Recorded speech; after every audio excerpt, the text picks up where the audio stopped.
Vigor is a free-to-play looter extraction shooter that recently has made its way to Steam. It's created by the same studio that brought us Arma and DayZ, Bohemia Interactive, and the game has been out on console since 2019, but it just got a port to PC. At its core, Vigor is a multiplayer survival adventure where you and your pals dive into pretty large open world maps to hunt for resources and grab some good gear. The goal is to grab as much treasure as you can and make your escape before other players or the radiation gets the best of you. So, Vigor has 3 main game modes, but let's shine the spotlight on the main one, Encounter. The other 2, Elimination and Shootout, are pretty much your traditional team deathmatch and capture the flag. But honestly, with Vigor's third-person perspective, it feels more like a chaotic scramble than a true competitive experience. I mean, third-person peeking doesn't exactly elevate the competitiveness in games, does it? The main game mode has a pretty interesting twist though. You step into the shoes of an outlander, navigating a world where resources are hard to come by. And guess what? Every time you bump into another player, it could turn into a thrilling fight for survival. Encounters can be pretty intense because you never know what other players will do. Some might chase you for your gear, while others might just try to quietly scavenge for supplies. In Vigor, the combat is realistic but definitely more laid back than DayZ or Escape from Tarkov. The gunplay is super snappy and satisfying since the time to kill is pretty fast, so you won't be wasting tons of ammo just to take someone out. A single headshot is usually all it takes to send those other outlanders packing.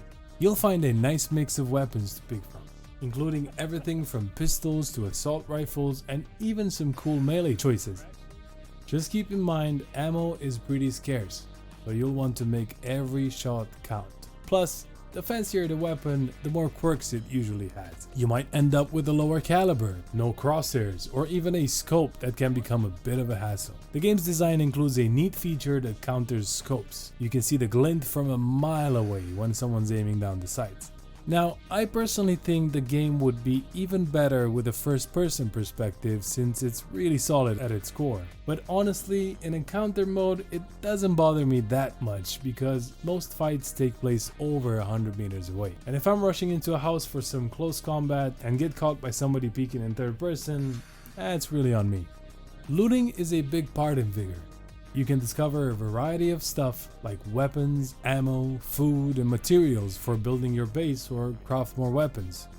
Just keep in mind you can only use what you gather if you make it out of the map successfully. If you don't, you lose it all. Every map has world events like airdrops and time safes that make looting even more fun. These events are created to draw players into conflict, leading to exciting moments of chase or intense shootouts, because these are also the spots where you'll probably get looted the quickest and easiest. The loot and gear on the map depends on the players in the match. At the start, you can buy tickets to boost the amount and quality of loot available for everyone. Just the other day we had a squad crank up the loot to 700%, and luckily we all managed to escape with tons of great stuff. You can use most of the basic resources you collect in each match to level up your base. Think of it as your own personal shelter, where you can craft better gear and develop your character by unlocking new crafting options. It's a cozy cabin perched on top of a mountain surrounded by stunning lakes and peaks, and it even has a pretty neat shooting range. Base building is easy to grasp but pretty rewarding, giving you a real feeling of progression between matches. Once you get everything set up, the shelter will start generating passive income from various crafting materials and food that you can donate to those in need, earning you a sweet weekly loot box in return. Visually, Vigor really nails the look of a bleak, post-apocalyptic Norway after a nuclear disaster.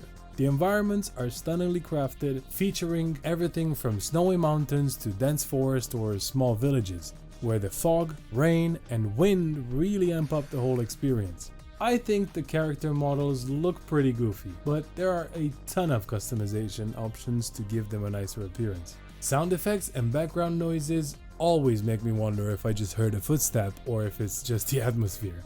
The absence of music during gameplay really heightens the realism and helps you stay aware of your surroundings. If you take a moment to pause and listen, you can spot nearby enemies pretty quickly. Now, one of the main downsides of Vigor is that it can be a bit tough to pick up. The game doesn't really guide you along, which can leave new players feeling a bit lost with all the mechanics and systems. Also, while the slow strategic gameplay is a standout feature, some people might feel it drags compared to other shooters. If you're not diving into the action or having trouble finding good loot, matches can sometimes feel pretty dull. But honestly, for a game that came out in 2019, it doesn't look too bad, and it functions. Now, Vigor is free to play, so it makes sense that it'll have an in-game shop, which is mostly for cosmetics and boosts, but you can also buy weapon blueprints, which could give paying players a bit of an edge. Though remember, having a slick weapon doesn't automatically make you a pro in Vigor. You can also buy those blueprints as a free player. As you build and level up your antenna, you'll rack up crowns as a passive income, but you can only earn a limited amount of crowns each day, so those who spend money tend to progress faster. And when people buy boosts, those boosts work for the entire map, no matter if you're a free player or not. So having some big spenders in your lobby could be pretty helpful. While the game tries to stay clear of pay-to-win dynamics, the grind for better loot and upgrades can sometimes feel a bit slow, which might tempt some players to spend real cash for a quicker progression. That being said, the balance is on point, and free players can totally have a blast without feeling like they're missing out. Vigor combines looting, survival, and tactical combat in a unique way that really makes it stand out from regular multiplayer shooters. Its tense and slow-paced gameplay might not be for everyone, but if you enjoy that whole risk-reward strategy thing, I think you'd really have a good time in it. Well, this is it. Thank you so much for watching. And if you enjoyed the video, don't forget to hit that like and subscribe button. What do you think about Vigor? Have you played it? Let me know your thoughts in the comments below. If you want to chat with me or other members of the community, or even play a few games together, be sure to join my Discord server. You can also drop by my Twitch live streams. I usually stream 4 days a week, and there's plenty of survival games we're constantly checking out. I can't wait to hang out with you all. Thanks again, and have a great day.